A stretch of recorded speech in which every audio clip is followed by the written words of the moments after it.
Friends, मैं हूँ ऋतु, पत्नी परमहंस ज्ञानेश्वर उर्फ साधुराम, और मेरे पति का पैतृक गाँव चमारिया। और इनके जो पिताजी हैं, मीन्स मेरे जो ससुर जी हैं, क्योंकि मेरे पति ही कहते कि भाई तेरे ससुर के जन्मदिन में जा रहा हूँ, तेरा जेठ बैठा सिर पे पल्ला नहीं लेगी, मैं तो पल्ला लेके बैठी हुई हूँ जी।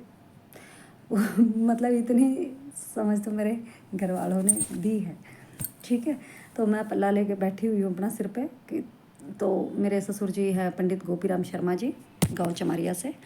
और मित्रों, ऐसा है कि मुझे मेरे हस्बैंड ने बताया था कि मैं इतने इतने जन्म से तेरा घरवाला, तेरी शादी किसी और के साथ नहीं होगी। और जो भी कुछ था, अब मैं ये तो नहीं कहूँगी कि मुझे टोने टोटके कर दिए, जब संत है तो क्या टोने टोटके करेंगे। तो भाई ऐसा होगा, ये जैसे कह रहे थे प्रकृति पता लगवा रही है जी। प्रकृति कब ये कहने आई कि अपनी औरत के साथ दुर्व्यवहार करो, अपनी पत्नी के साथ दुर्व्यवहार करो, ठीक है। प्रकृति ने पता लगवा दिया होगा कि इतने जन्म से ये मेरा ही घरवाला है, लगवा दिया होगा। आप जैसा कह रहे थे कि आकाशवाणी हुई है और तेरा पति पिछले जन्मों में था, आकाशवाणी में ये नहीं, आकाशवाणी ये नहीं हुई थी कि पिछले जन्म में था। तो ये पता लगा कि अब पति हूँ, तो तेरा पति आज की तारीख में हूँ, आज सारे व्यवहार है, तो जी आज ही लिखूँगी, आज ही छपवा के आऊँगी। तो मित्रों, ऐसा है कि मुझे शोषण से बाहर आने के लिए अपने वीडियो अपलोड करने पड़े थे। सबसे पहले एक तो 14 अप्रैल 2018 को मेरे हस्बैंड ने मेरे से शादी की थी अपनी किसी शिष्या के साथ। उस औरत का नाम था, अभी मैं नाम लूँ या नहीं लूँ, मैंने पिछली वीडियो में नाम लिया था उसका, औरत का, क्योंकि औरत ये बदनाम करना ठीक नहीं। तो ये सार्वजनिक सूचना में आप देख सकते हो, ये मेरे पति के साथ मेरी तस्वीर है। और मेरे पति की इंडिविजुअल फ़ोटो भी मैं आपको दिखा देती हूँ, ये देखिए। तो मैंने 19 अक्टूबर 2022 में मैंने इसको छपवाया था सार्वजनिक सूचना में। 19 अक्टूबर को मतलब शोषण से बचूं और शांति बनी रहे, दोनों बातों के लिए छपवाया था। अगली बात ये है कि मित्रों, मैं आपको छोटी छोटी घटनाओं की जानकारी दे देती हूँ, क्योंकि मेरा जो पुराने वीडियो थे मुझे अपलोड नहीं करना पड़ता नया। पुराने जो वीडियो थे वो मेरा मोबाइल डिस्ट्रॉय हो गया है किसी मतलब एक्सीडेंटल उसमें, तो मोबाइल और नंबर दोनों ही डिस्ट्रॉय हो गए हैं। तो वो अभी शो नहीं हो रही है वीडियो। तो मुझे शोषण से बचे रहने के लिए नया वीडियो अपलोड करना पड़ रहा है। छोटी छोटी बातें बताते हैं। 26/6/2022 को, हाँ, पहले मेरे पति कहते रहे यही था कि भाई तेरी तेरी बहन ऋषो की कई औरतें होती हैं। और जब मुझे पता लगा था कि उनकी एक औरत और लिए बैठे हुए हैं, तो मैंने कहा था कि जी ऐसा, मैं किसी औरत का जीवन तबाह नहीं करना चाह रही हूँ। मेरी ज़िंदगी बचेगी नहीं बचेगी मुझे नहीं पता किस स्टेज में है, लेकिन मैं नहीं जीवन की तबाह करना चाह रही। तो उन्होंने कहा तेरी कि तू भी है और वो भी है, तो तू भी तो है पत्नी, तो तू क्यों, मतलब ऋषियों की तो कई कई औरतें होती है, तो तू भी पत्नी मेरी ही है, अब भी तो मेरी ही पत्नी है, अब थोड़ी बदल गई है। तो कोई दिक्कत नहीं, ऋषियों के तो ऐसी ही होती हैं। तो ठीक है, कोई बात नहीं जी, मैंने तो एडजस्ट कर लिया कि तेरी बहन बहन है। वो उसने बहन जैसा बर्ताव नहीं किया, तो मैं कोई चेली चाली तो हूँ नहीं, ना मैं उसकी सेवा के लिए पैदा हुई। प्यार प्रेम में तो आदमी पता नहीं क्या करते, लेकिन जो ये कुर्सी की भूख है और ये जो चल रहा है दबा के रखना, शोषण करना जीवन का, ये मैं बर्दाश्त नहीं कर सकती हूँ जी। ठीक है, आगे देखिए। तो 26/6/2022 को ये लोभियों ने, षड्यंत्रकारियों ने पहली साजिश को अंजाम दिया था। और ये अंजाम तब दिया गया था जब मेरी सपत्नी मेरे से कह चुकी थी कि भाई तुझे ठीक है, तेरा पति है, इसने तेरे से दोबारा शादी कर ली, तो तुझे तेरा आदमी मिलेगा, मैं प्रॉपर्टी लूँगी। मैंने उसको तभी कह दिया था ठीक है भाई तू प्रॉपर्टी ले। मैंने अपने पति को कहा तो ठीक है, चलो आप प्रॉपर्टी दो और चलो मेरे साथ बाहर बैठ जाओ, सड़क पे आ जाओ आप, बिल्कुल कुछ नहीं चाहिए, कि जहाँ 2 रोटी मैं कमा के खाऊंगी तुम्हारी भी व्यवस्था है जी। ऐसा तो नहीं है कि आपको रोटी नहीं दूंगी, मैं अकेली खाऊंगी, ऐसा तो नहीं होगा, संभव नहीं है। तो आप दे दो इनको सारा कुछ, प्रॉपर्टी नाम कराओ जिस जिसको चाहिए।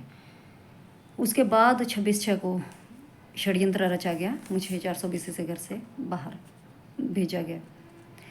और अब मैं उसका जिक्र नहीं करूँगी क्योंकि परिवार की बदनामी होगी अगर मैंने पूरा जिक्र किया। परिवार को मैं बदनाम नहीं करना चाह रही, जिस परिवार में आ गई हमारा ही है, क्यों बदनाम किया। तो 3/2/2023 को दूसरी साजिश मेरे खिलाफ़ की गई।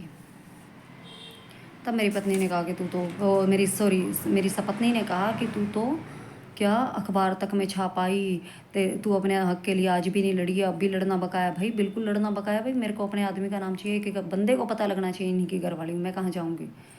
मैं ये थोड़ी है किसी का जीवन तबाह करके और तुम अपना कुर्सी के लालच में किसी की जीवन को आग ही लगा दो, ये थोड़ी होगा, ये नहीं होगा बिल्कुल भी। पता लगना चाहिए कि एक व्यक्ति को इन्हीं की पत्नी हूँ। हाँ, मैं अपने पति को रखने को राजी हूँ, मैं परिवार से भी सहयोग करने को राजी हूँ, लेकिन सहयोग एक भिन्न विषय है और शोषण भिन्न विषय है। मैं शोषित नहीं होना चाह रही हूँ, मैं बहुत शोषित हुई नहीं, और नहीं, फेंक दिया अब मैंने इसको, बुराई को बिल्कुल जड़ से। तो इसके बाद 12/2/2023 को मुझे अपना पहला वीडियो इस बुराई से, इस शोषण से उभरने के लिए अपलोड करना पड़ा था, सच है के नाम से, जिसमें मैंने उन जो मुझ पर आरोप लगे थे संपत्ति को लेकर के, संपत्ति मांग रही है, जो मेरी सपत्नी ऊंची आवाज़ में कह रही थी। हाँ, उस 3/2/2023 को मुझे पता लगा था कि भाई ऊंची आवाज़ में तो झूठ बोले जा रहे हैं कि प्रॉपर्टी के लिए ये वो फला ढिमका। और धीरे से एक औरत ने, जो मेरे हस्बैंड के बहुत नज़दीकी औरत है, उसने नज़दीक आके धीरे से कहा था कि संपत्ति के लिए सारा कुछ कर रहे हैं हम, तो ठीक है, संपत्ति के लिए कर रहे हो ना, तो फिर भाई मैंने तो सारा कुछ छोड़ दिया था। समाज को फद्दू बना के मेरे विरुद्ध उपयोग करने की कोशिश क्यों की तुमने? गलत था ये तो, सारा कुछ छोड़ा था ना, एक खोटा सिक्का नहीं मांगा मैंने। अपने आदमी को कमा के खिलाने की हिम्मत रखती हूँ, अगर मैं खा सकती हूँ तो वो भी खा सकता है, कोई नहीं भूखा मरता यहाँ धरती पे। तो 12/2/2023 को पहला वीडियो मुझे इस शोषण से उभरने के लिए अपलोड करना पड़ा था। 28/2/2023 को दूसरा वीडियो जरूरी सूचना के नाम से मैंने अपलोड किया था, जिसमें मैंने अपने पति को रिक्वेस्ट की थी कि हाँ जी, आप सच का साथ दो, क्योंकि संत समाज में भी काफ़ी कई मतलब बाबे कह रहे हैं कि वो तो तुझे यूज़ कर रहा था, सेविका समझता रहा अंदर अंदर, और बाहर पत्नी पत्नी पूरा दिखावा किया उसने। तो मैंने अपने पति को कहा था कि आप सच्चाई की तरफ आइए, अगर वो संत सच कह रहे हैं तो आप सोशल मीडिया पे आइए, बताइए, क्योंकि मैं तो अपने पति पे केस करूँगी नहीं सामने से जाकर, लेकिन हाँ, जब सामने से कोई लड़ेगा तो फिर तो मुझे सच्चाई से पर्दा उठाना ही पड़ेगा। मैं तो दुष्चरित्र नहीं, कैसे केस करके आऊँ सामने से जाके कि भाई मैं ही केस कर लूँ? मेरे को तो कोई लालच नहीं है, लोभ नहीं है, जो अपना कमा के खा रहा है उसको कैसा लोभ? तो मैंने तो जब अपनी नौकरी छोड़ी थी, हाँ, इनका एक रिश्तेदार दुष्ट वो कह रहा था कि भाई शोषण करने के लिए क्या कहा उसने, पहले तो कहता कि तुझे तो शादी के बाद पता लगा, इस घटना को शादी कहते, चलो मुझे बाद में पता लगा, इसका मतलब तुम लोगों को पहले पता था, मेरे विरुद्ध साजिश थी। तो तुम लोगों को तो सारा कुछ पता था, तुम पूरे होश में थे, बेहोश तो मुझे ही कर रखा था, ठीक है। तो फिर कह रहा कि तू तो पोछे लगाया करती। मैं पोछे लगाने वाली नहीं हूँ भाई, सरकारी नौकरी छोड़ी थी अपनी हरियाणा पीजीटी में। मेरे घर वाले ने मुझे डॉक्यूमेंट्स वेरिफिकेशन के बाद, मैं पंचकूला जाके डॉक्यूमेंट्स वेरीफाई करा के आई थी हरियाणा पीजीटी में, और डॉक्यूमेंट्स वेरिफिकेशन के बाद मेरे हस्बैंड ने मुझे जाने नहीं दिया था इंटरव्यू में। इसी को मेरी सपत्नी कह रही थी कि तुझे एक नौकरी छुड़वाई है और कर लेना, नौकरी जैसे हलवा है, तू क्यों नहीं कर लेती? चल मैं तो कर लूँगी, मैं तो कर रही हूँ, अभी कोशिश कर रही हूँ। लेकिन ये जो धोखाधड़ी छल कपट चल रहा है, ये तो गलत है ना, शोषण गलत है, किसी भी इंसान का हो वही गलत है। अगली बात, हाँ, मेरे पति ने मुझे कहा था कि तू अपने आदमी की सेवा कर, अपने घर में रह, अपने घर को साफ़ सुथरा रख। अब बाद में झूठ बोलते फिर रहे हैं बाकी लोग। उसी मतलब जो मेरे हस्बैंड ने मेरे से कह के करवाई है चीज़ें, उन्हीं को मेरे विरुद्ध प्रयोग करने का प्रयास किया जा रहा है। कि तो मत्थे टेकती थी बार बार, बाबे करे कुछ बाबे करे बार बार मत्थे टेकती कि तू बार बार मत्थे टेक के तूने तो, और तू तो सेविका समझा उसने, और तू तो मूर्ख बन रही है, गुरु बना। भाई किस लिए गुरु बनाऊँ? घर वाला गुरु होता है, और मेरा आदमी है वो आदमी रहेगा, ठीक है। ये पखंड नहीं रहूँगी मैं, इस नरक में नहीं मरने वाली मैं। मरता होगा कोई जिसको प्रिय होगा ये नरक, मैं नहीं मरने वाली। मेरा आदमी है, मैं घर वाला है तो घर वाला ही कहूँगी, क्योंकि मेरा जा चुका शरीर में मेरा बचा हुआ होता है ना, कोई दिक्कत नहीं। मैंने तो रास्ता उस दिन भी खोल दिया था, मैं जब 100% व्यवहार नहीं था, जब मुझे पता लगा कि एक औरत और भी आ गई है ज़िंदगी में, तो मैंने कहा था, और मेरे पति ने तब कहा था, ऋषियों की कई औरतें होती हैं जी। आज तो मैं तो 100% हूँ, और मैं तो आ गई, मैं नहीं जा रही कहीं, तुम्हारी हूँ, ठीक। अगली बात क्या थी भाई? भाई जिसको ये था कि के पोछे लगाया करती, वो अपनी माँ को छोड़ दे, वहाँ से सेवाधारणी बना के सेवा कर देगी वो उस दूसरी माई औरत की, उसको सेवा ही चाहिए। सेविका बनाने का उसको बड़ा शौक है, वो बना लेगी, तेरी माँ को भी बना लेगी सेविका। घर की बेटी है, इस बात का तो लिहाज नहीं, ठीक है। बहन का ही लिहाज नहीं, बेटी का कहाँ से होगा?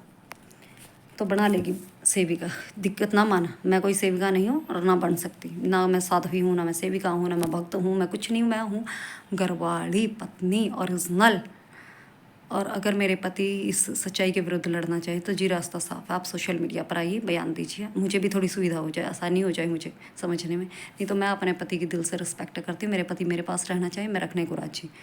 वहाँ रहना चाहे, मैंने सारी तरह की स्वतंत्रता दे दी जी, आप वहाँ रह लीजिए। जहाँ रहना हो धरती पे वहाँ रह लो, जिस तरह रहना हो उस तरह रह लो। आप सहयोग करो मेरी ज़िंदगी में, ना करो, कोई फ़र्क नहीं पड़ता मुझे। मैं सारी बातों में एडजस्टमेंट कर लूँगी। फ़र्क पड़ता होगा लेकिन मैंने फ़र्क अपना ऊपर उठ गई इन चीज़ों से। जब 6 महीने मैंने बेऔलाद होने का दुख झेला था जी, आप कह रहे थे ना कि छल कपट से तुझे माँ ना बनने दूँ, तो मैं छल कपट से तुझे माँ नहीं बनने दूँ, मुझे प्रकृति कभी क्षमा नहीं करेगी। ठीक है जी, अब याद कर लीजिए इस घटना को। मैंने रो रो के ज़िंदगी काटी है अपनी, 6 महीने रो रो के काटे मैंने। मैं जानती हूँ कितना दुख था मुझे। अब इस नरक में तो बिल्कुल नहीं जीऊँगी जी। पत्नी हूँ, पत्नी रहने दो। मैं सारी जगह पत्नी हूँ, कोई घर में नहीं। जैसे कुछ थे परिवार के लोग आप वाले जो कह रहे थे कि बाहर लोगों को दिखाने के लिए वो औरत, और घर में तू उसकी पत्नी है। नो नो, मैं घर में भी हूँ, मैं बाहर भी हूँ, मैं सारी जगह पत्नी हूँ। मैं अपने सामाजिक राइट नहीं छोड़ सकती, मैंने सारा कुछ छोड़ दिया है।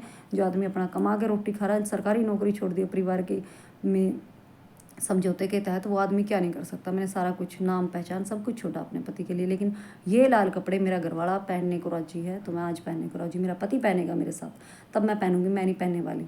तो फ्रेंड्स से ज़्यादा शेयर करिए। मैं अपने पति को नमस्कार कर लेती हूँ क्योंकि मैं अपने पति का सम्मान करती हूँ, लेकिन उस नरक को नहीं ढो सकती जी। आप किसी और औरत के साथ जाके बैठो और मैं इस नरक में मरूँ, ये लाल कपड़े लाद के मरूँ, या सेविका चेली बन के, चेली का पखंड फैला के उस औरत को मैं यहाँ गुरु माता का लेबल लगाऊँ, नहीं लगा सकती जी। पत्नी ओरिजिनल हूँ, मैं नहीं मर सकती। आप किसी को ले आए, मैं किसी का अपमान नहीं करती, कोई दिक्कत नहीं कर रही हूँ, आज भी नहीं कर रही। लेकिन हाँ, वो आदमी मेरे सिर पे चढ़ के बैठ जाए कि मैं इसको पैर नीचे रखूँगा, दबा के रखूँ, भाई मैं नहीं दब सकती रे। अपना जिसको सेविकाएँ चाहिए वो अपनी औलाद को सेविका बना दे, कहीं ले जाके खुद बन जाए कहीं जाके सेविका। मैं कोई सेविका नहीं। मैं हाँ अपने पति की सेवा करती हूँ, ईमानदार हूँ, आज भी करती हूँ, इन फ्यूचर भी कर सकती हूँ, मुझे कोई आपत्ति नहीं। अपने को मैं बिल्कुल एक जोड़ी कपड़ों में रखने को राजी हूँ, बिल्कुल। कपड़े भले ही कपड़े मैं ही दिलवा दूँ पहन के आने के लिए भी, मुझे कोई फ़र्क नहीं पड़ रहा। तो थैंक्स, ज़्यादा से ज़्यादा शेयर करिए ताकि मैं शोषणकर्ताओं के हाथों से सदा के लिए निकल जाऊँ। मेरी लाइफ सुधर गई है, अच्छी बन गई है, तो थोड़ा बहुत इसमें 19-20-1% रहती है कमी, और आप लोगों के सहयोग की मुझे आवश्यकता है। मुझे लड़ना पड़ा है इस बुराई के ख़िलाफ़, और मेरे माँ बाप ने अगर मुझे इतना पढ़ाया लिखाया नहीं होता तो भाई मैं लड़ नहीं पाती। तो उनकी हिम्मत है जिन्होंने पढ़ाया, और अपने बच्चों को हमेशा सब पढ़ाइए क्योंकि भविष्य कुछ भी हो सकता है। किसी के साथ कोई व्यक्ति किसी भी दुर्घटना का शिकार हो सकता है। उस दुर्घटना से उभरना बहुत मेहनत का काम है। तो ये मुझे दुर्घटना ही कहो जो फेस करनी पड़ी, तो ठीक है, इससे मैं उभरी हूँ और मैं अपने उत्तरदायित्व को कभी नहीं छोड़ती भाई। जब मैं इतना समझौता कर सकती हूँ धर्म के कारण, ये 60 साल की उम्र में भी मैंने रख लिया होगा, 57 साल की उम्र में, तो मैं तो अपने को आगे 10 साल बाद आ जाऊँगी जब तब भी रख लूँगी। कभी ना आओ मैं तब भी परेशान नहीं कर रही। परमानेंट आ जाओ, कपड़े बांध के कपड़े भी ना लाओ तब भी परेशान नहीं करी। मुझे फ़ोन कर देना, हाँ भाई मेरे को लेने आ जा, मैं सड़क पे हूँ, मैं रख लूँगी। लेकिन हाँ, पत्नी हूँ, पत्नी रहूँगी और पहचानी जानी चाहिए भाई। सभी पहचान कर लो, मैं इन्हीं की पत्नी हूँ। मैं नहीं जा रही कहीं और ना ही मैं जा सकती हूँ। ये मेरे हस्बैंड की तस्वीर है। जो मेरे पति को जानते हो मेरी पहचान कर लो, और जो मुझे जानते हो मेरे हस्बैंड की पहचान कर लीजिए। इन्हीं की हूँ, एविडेंस है। लेकिन मैं नहीं लड़ना चाह रही, मैं कोई कोर्ट केस नहीं करना चाह रही, कोई अपने घर वाले पे केस नहीं करना चाहता है, मैं नहीं करना चाह रही हूँ। नहीं, मेरी इच्छा नहीं है। मैं शांति प्रिय हूँ, शांति से जीना चाह रही हूँ, कमा के खा रही हूँ, खिला सकती हूँ। तो बाकी जो भी कोई आपको गलत इन्फॉर्मेशन देता बिल्कुल भरोसा ना करें, गलत है वो।